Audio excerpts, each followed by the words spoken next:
Hi all, can you hear me? Hello. Batch will have a default methods called a start, execute, and finish method, and they will be having return type and parameters. So there will be a common parameter for all three methods will be a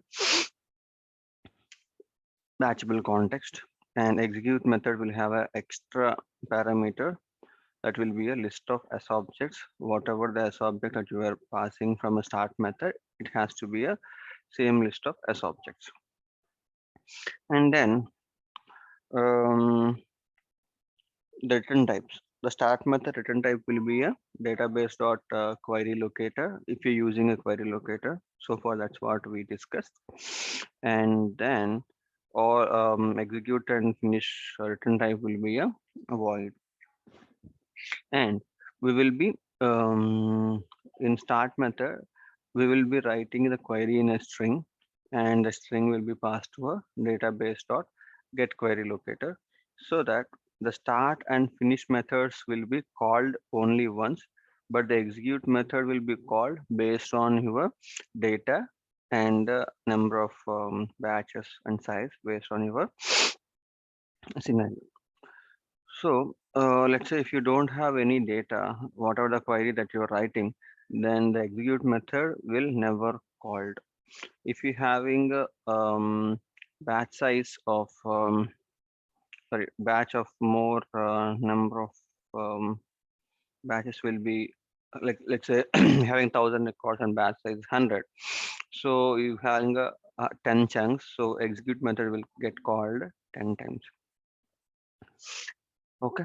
Um, that's how the execute method will be called, and finish method will be called after completing all the batches. If you don't have any data that then it will be passed to be execute method, then directly it will be called the finish method without entering into a execute method.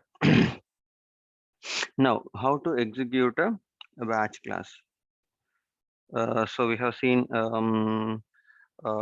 few syntaxes how to execute a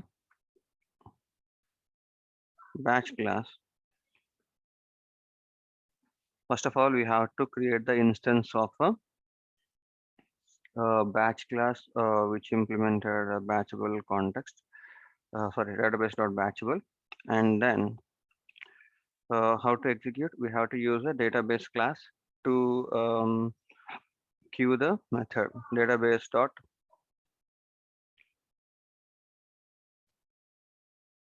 execute batch. So there will be a two syntaxes. One will be directly we can give the instance of the batch class object is one method, and the other method will be along with the instance we will be passing the batch size. Let's say I want to give size of 2, then it will be a 2 size. Okay, so now what else we can do was, so you can execute like this, and after executing this method will return you the ID of the record. So it would be a batch ID, and this batch ID will be the batch ID record ID of asynchronous Apex.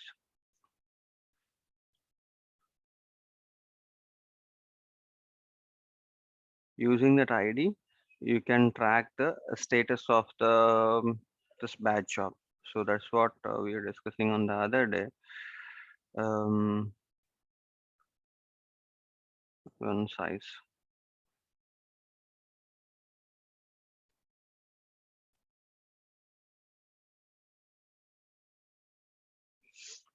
Okay, so these are the two different syntaxes that we can use. One is without specifying any size, and second is specifying a size. And the two different types.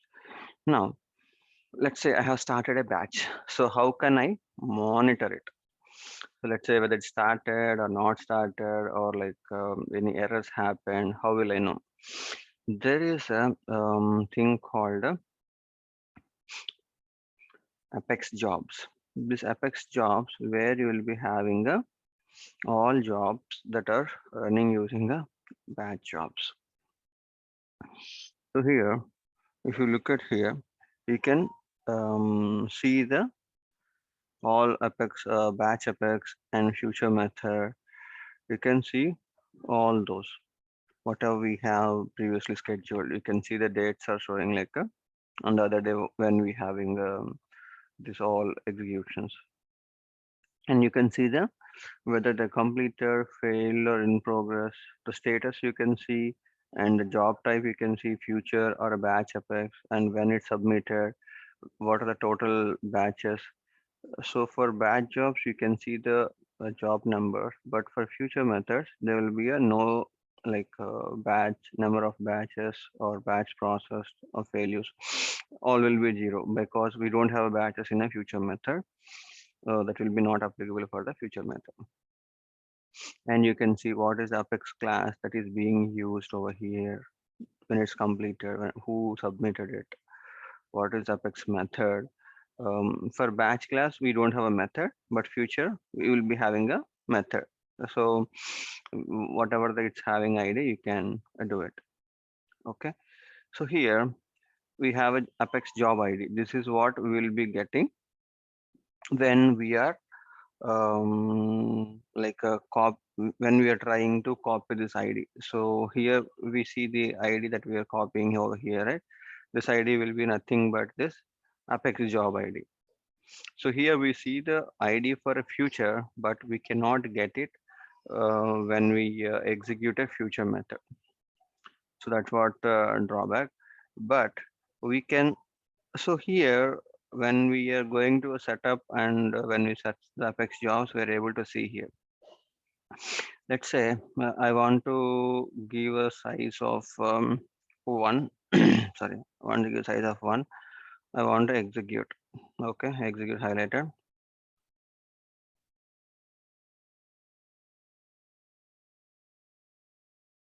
So here, if I refresh, it might be completed immediately before we look at, but let's look at. So it's completed, saying 19 batches. So if it's kind of long process, you can see okay, queued and not started, and then started, and then in progress. Like that, we can see different status over here. Okay. And now here, let me check the ID. So I have ID over here, right? So let me check this ID.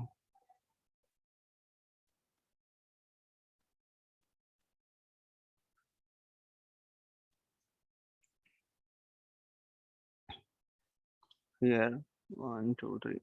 Here you can see the ID will be exactly same as what we have. So there will be some concept called um, 18-digit Salesforce ID and 15-digit Salesforce ID. Hope we have might have already discussed this in well, we are discussing on admin. What is the difference between a 15 character Salesforce ID and 18 character Salesforce ID? 15 character is actual and additional 3 characters are which will be used by the Salesforce internal. And mostly when we are referring to all lightning pages, we will be referring to 18 digit only. But somewhere wherever we have classic pages, there it will be a 15 digit ID. So if you see or observe the page, even though it's lightning experience, the page is still a classic view. So this is not a lightning table how it looks. So it is a classic page. That's why it is using a 15 digit ID. But it it can understand both IDs, like 15 digit or 18 digit. It can understand both. Okay, and so here we are able to see the so what is the status and all when we come with directly the UI. But in programmatic, I want to know what is the status of this batch job, and after completing, I want to do something. What I can do? There is a standard object called asynchronous Apex job. In this job, we having all this information like ID, type, status, jobs, number of items. completed type and all this, and we can query, and in the query we can just see what are all the jobs that are having all this. You can see batch apex future and all. So here I will say by created date.